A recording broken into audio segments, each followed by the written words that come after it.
petit bout des îles Fidji, en plein centre de Londres.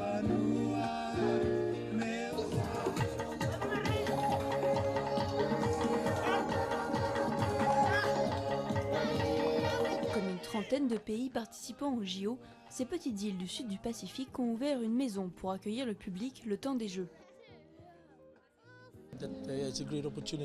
C'est une bonne opportunité, comme il y a des gens du monde entier en Angleterre en ce moment qui viennent voir les JO, c'est l'occasion pour des pays différents d'essayer de promouvoir le tourisme dans leurs différents pays. Vitrines touristiques et culturelles comme la maison Tchèque et son bus musclé, les pavillons nationaux servent aussi de deuxième maison aux athlètes. Ils viennent y retrouver leurs compatriotes, saluer leurs fans, donner des interviews et y fêter leur victoire, comme par exemple les Français à la fin des épreuves de natation.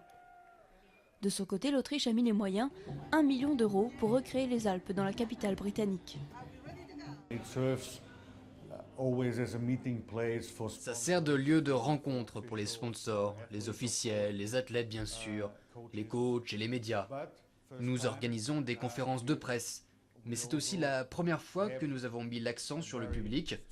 Ils sont invités à venir.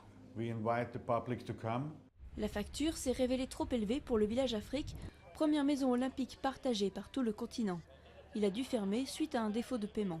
Quant aux pays hôtes des prochains Jeux olympiques, la Russie et le Brésil, ils ont sorti les rampes de lancement. Patinage artistique pour les Jeux d'hiver à Sochi en 2014 et concert rythmé pour Casa Brasil.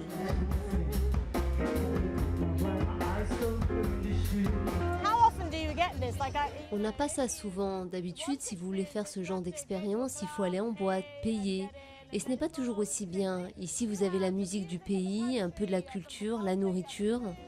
Le nombre de maisons nationales augmente à chaque JO.